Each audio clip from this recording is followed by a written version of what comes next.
नमस्कार students, physical education दी class में तुहाडा स्वागत है। अज असी 12वीं क्लास के सैकेंड चैप्टर खेड सिखलाई बारे पढ़ांगे। खेड सिखलाई नूं पढ़न तो पहला असी सिखलाई वर्ड नूं समझांगे कि सिखलाई की है। किसी भी काम विच मुहारत हासिल करन लई उसदियां बरीकियां नूं समझना ते अमल विच लिआउणा ही सिखलाई है। भाव खेड सिखलाई विच जरूरी नहीं कि सिखलाई वर्ड खेड नाल ही संबंधित है। कोई भी काम जो तुसीं सीखदे हो किसी भी तरह का है, चाहे वो ड्राइंग है, पेंटिंग है, उस तुहानूं थोड़ी बहुती नॉलेज हुंदी है, पर उसदियां बरीकियां नूं समझना ते उसनूं वधिया तरीके नाल करन लई तुहानूं उसदी सिखलाई जां ट्रेनिंग लैनी पैंदी है। सो इस तो क्लीयर हुंदा है कि सिखलाई की है कि जे तुसीं किसी काम विच परपक्क होना है, वधिया बनना है, तां तुहानूं उस दियां बरीकियां नूं समझण लई सिखलाई की जरूरत पैंदी है। अज असीं पढ़ांगे फिर खेड सिखलाई, जिहड़ा साडा टॉपिक है खेड सिखलाई।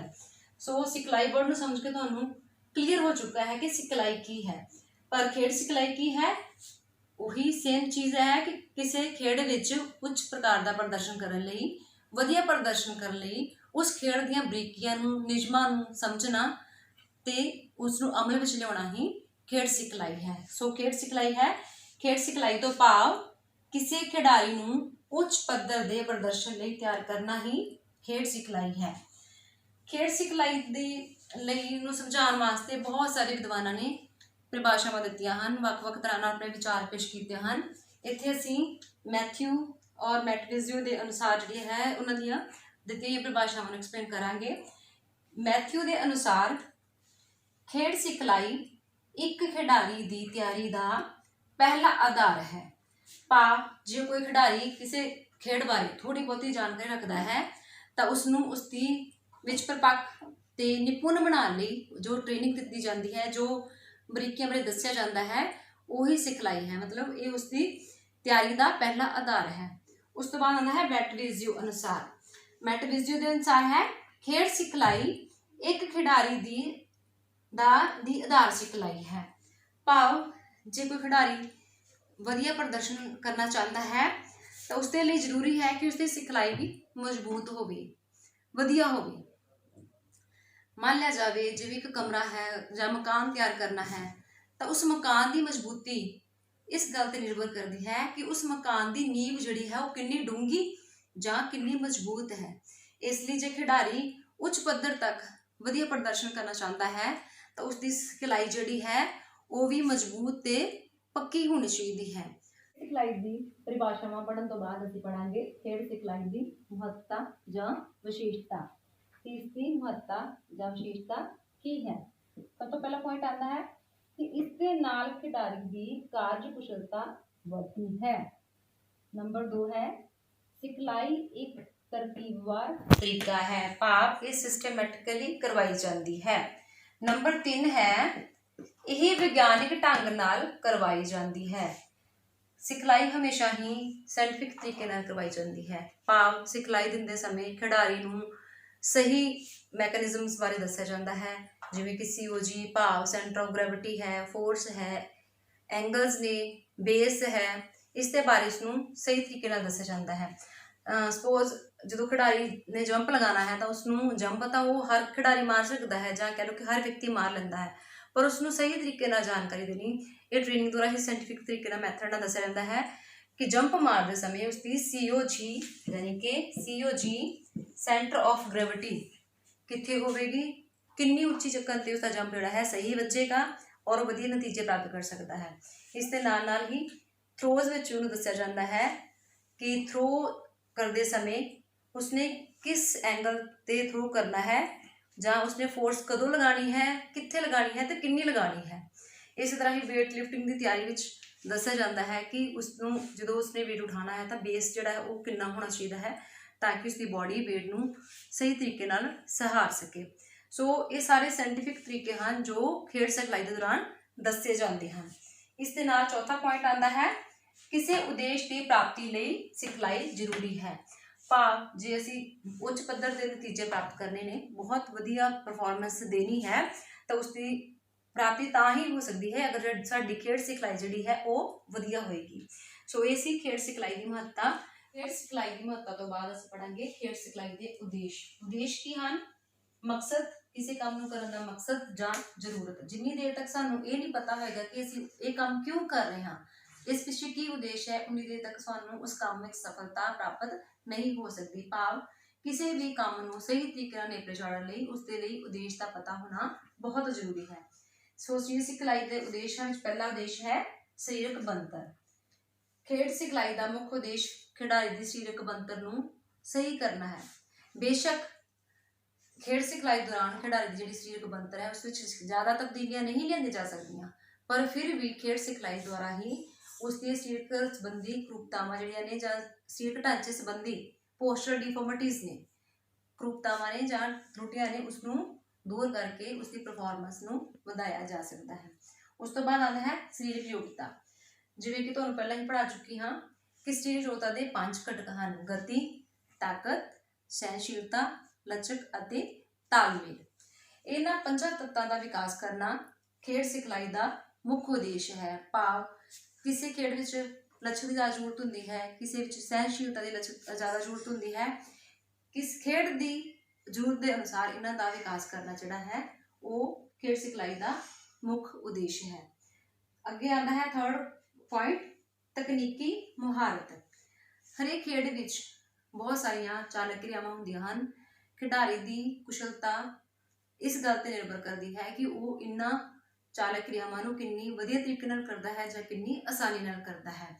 ਸੋ ਖੇਡ ਸਿਖਲਾਈ ਦੁਆਰਾ ਉਸ ਦੀਆਂ ਇਹਨਾਂ ਹੀ ਚਾਲਕ ਕਿਰਿਆਵਾਂ ਵਿੱਚ ਉਸਨੂੰ ਮੁਹਾਰਤ ਦਿੱਤੀ ਜਾਂਦੀ ਹੈ, ਜਿਸ ਨਾਲ ਉਹ ਔਖੀਆਂ ਕਿਰਿਆਵਾਂ ਨੂੰ ਵੀ ਸੌਖੇ ਢੰਗ ਨਾਲ ਬਿਨਾਂ ਵੱਧ ਜ਼ੋਰ ਲਗਾਏ ਆਸਾਨੀ ਨਾਲ ਕਰ ਲੈਂਦਾ ਹੈ। ਸੋ ਇਹ ਸੀ ਤਕਨੀਕੀ ਮੁਹਾਰਤ, ਕਿ ਉਸਨੂੰ ਟੈਕਨੀਕਲੀ ਵਧੀਆ ਬਣਾਇਆ ਜਾਂਦਾ ਹੈ। ਉਸ ਤੋਂ ਬਾਅਦ ਆਉਂਦਾ ਹੈ ਤਕਨੀਕੀ ਕੁਸ਼ਲਤਾ। ਖਿਡਾਰੀ ਨੂੰ ਸਿਖਲਾਈ ਦੌਰਾਨ ਤਕਨੀਕੀ ਤੌਰ ਤੇ ਕੁਸ਼ਲ ਤੇ ਨਿਪੁੰਨ ਬਣਾਇਆ ਜਾਂਦਾ ਹੈ। ਤਕਨੀਕੀ ਕੁਸ਼ਲਤਾ ਕੀ ਹੈ? ਕਿ ਕਿਸੇ ਵੀ ਖੇਡ ਦੇ ਵਿੱਚ ਜ਼ਰੂਰੀ ਗਿਆਨ, ਨਿਯਮਾਂ ਦੀ ਜਾਣਕਾਰੀ ਦੇਣਾ, ਉਸਨੂੰ ਸਹੀ ਤਰੀਕੇ ਨਾਲ ਇਸਤੇਮਾਲ ਕਰਨਾ ਹੀ ਤਕਨੀਕੀ ਕੁਸ਼ਲਤਾ ਹੈ।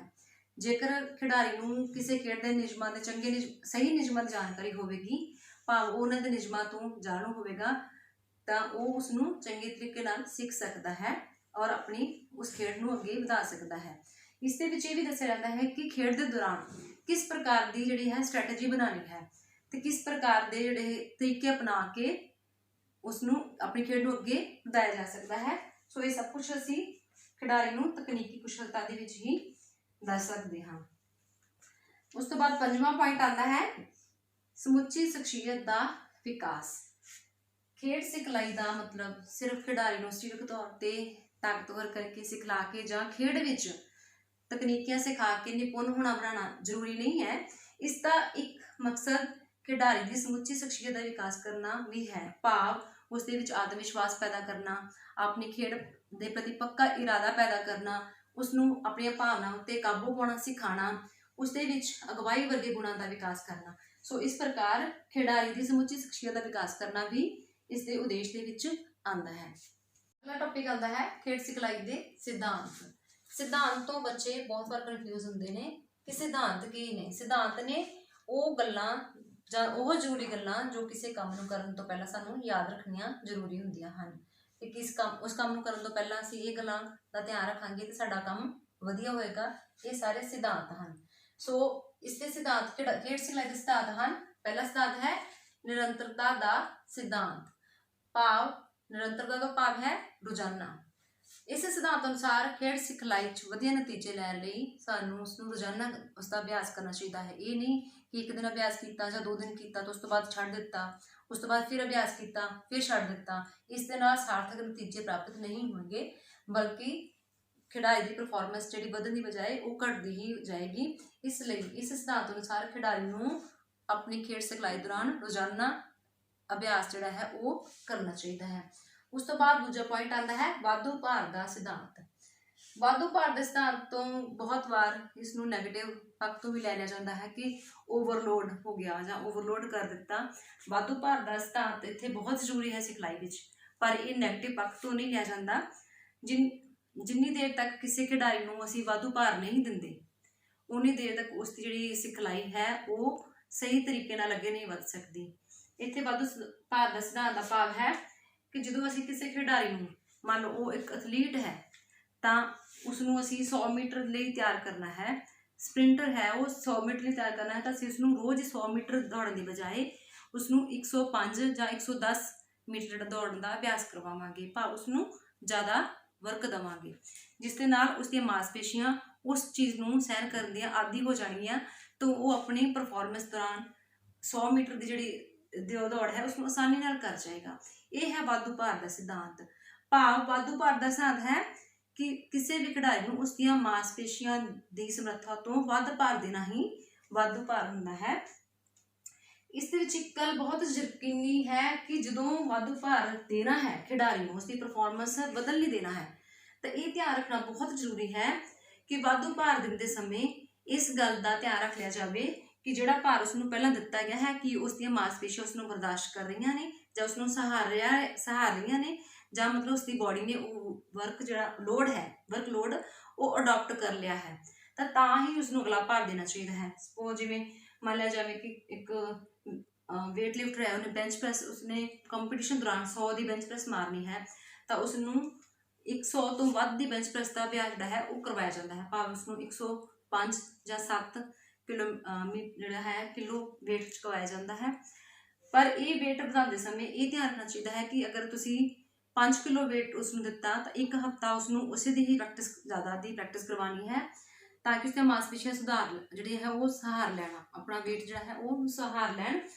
ਇਹ ਨਹੀਂ ਕਿ ਅੱਜ 5 ਦਿੱਤਾ ਹੈ ਤਾਂ 10 ਦਿਨ ਬਾਅਦ ਜਾਂ 3 ਦਿਨ ਬਾਅਦ ਹੀ 5 ਹੋਰ ਵਧਾਤਾ ਜਾਵੇ, ਬਲਕਿ ਇਹ ਵੇਟ ਜਿਹੜਾ ਹੈ, ਭਾਰ ਹੈ, ਇਹ ਗ੍ਰੈਜੂਅਲੀ ਵਧਾਉਣਾ ਚਾਹੀਦਾ ਹੈ, ਹੌਲੀ ਹੌਲੀ ਵਧਾਉਣਾ ਚਾਹੀਦਾ ਹੈ ਕਿ ਉਸਦੀਆਂ ਮਾਸਪੇਸ਼ੀਆਂ ਉਸ ਭਾਰ ਨੂੰ ਸਹਿਣ ਕਰ ਰਹੀਆਂ ਨੇ।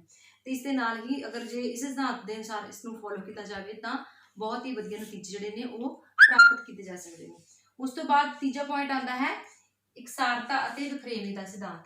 ਇਸ ਸਿਧਾਂਤ ਦੇ ਅਨੁਸਾਰ ਕਿ ਹਰ ਖਿਡਾਰੀ ਨੂੰ ਸਿਖਲਾਈ ਦੌਰਾਨ ਬਰਾਬਰ ਮੌਕੇ ਦੇਣੇ ਚਾਹੀਦੇ ਹਨ, ਇਕਸਾਰ ਤਰੀਕੇ ਨਾਲ ਸਭ ਨੂੰ ਮੌਕੇ ਦੇਣੇ ਚਾਹੀਦੇ ਹਨ, ਪਰ ਵਖਰੇਵੇਂ ਦਾ ਸਿਧਾਂਤ ਇਸ ਦੇ ਵਿੱਚ ਬਹੁਤ ਜ਼ਰੂਰੀ ਹੈ।